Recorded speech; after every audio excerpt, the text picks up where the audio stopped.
wabarakatuh. Perkenalkan, nama saya Muhammad Zaki Atika dengan NIM 2214050115. Saya akan mempresentasikan tentang struktur organisasi dalam kepemimpinan. 1. Struktur hierarkis. Format hierarkis adalah dasar dari sebagian besar organisasi.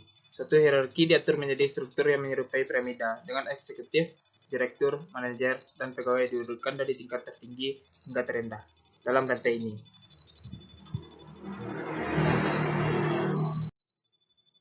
Dua, struktur fungsional. Salah satu struktur tim yang paling banyak digunakan selain metode hierarkis adalah struktur organisasi fungsional. Dalam metode ini, tim dikelompokkan berdasarkan keterampilan dan pengetahuan. Kelompok-kelompok ini kemudian terstruktur secara vertikal antara setiap departemen dari atas ke bawah, dari presiden ke masing-masing anggota tim, dan seterusnya. 3. Struktur matriks. Paling berbeda dari sebagian besar struktur tim lain karena tidak mengikuti model hierarkis umum. Sebaliknya, struktur tim ini diatur dalam format kisi dengan anggota tim melapor ke lebih dari satu pemimpin. Relasi ini umumnya terstruktur sebagai hubungan pelapor, primer, dan sekunder.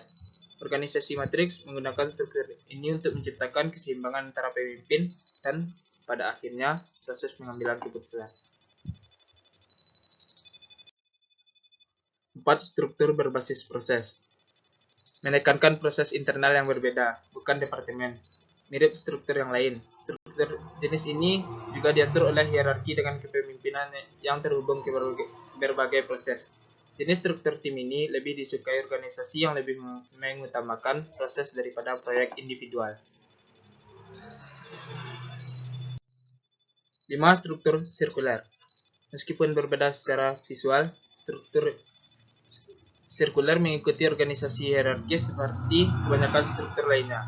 Anggota tim di tingkat yang lebih tinggi dipresentasikan pada lingkaran dalam, dan anggota tim di tingkat yang lebih rendah menempati lingkaran luar.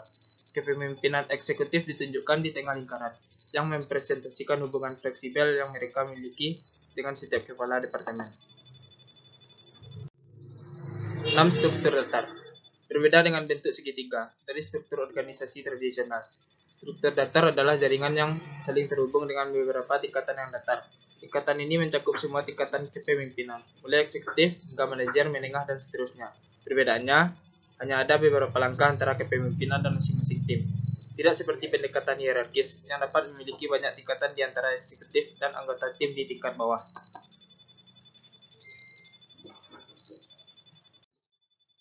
7. Struktur organisasi jaringan.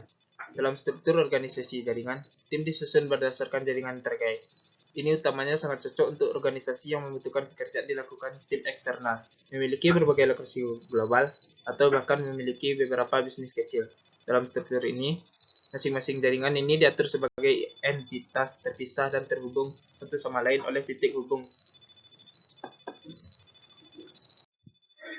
8. Struktur divisi yang fokus pada produk. Struktur divisi adalah struktur yang mengelompokkan setiap fungsi ke dalam divisi terpisah. Dalam jenis struktur ini, ada berbagai area khusus, termasuk struktur yang fokus pada produk. Dalam metode ini, setiap divisi dibagi menjadi berbagi lini produk masing-masing. 9. Struktur divisi yang fokus pada dasar.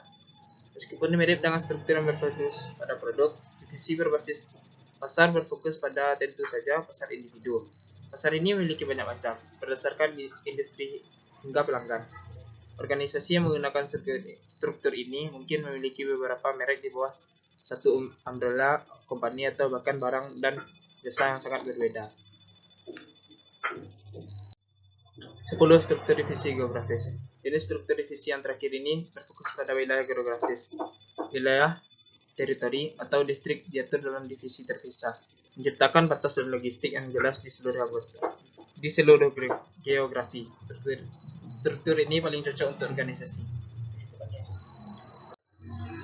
Hanya itu yang dapat saya sampaikan. Assalamualaikum warahmatullahi wabarakatuh.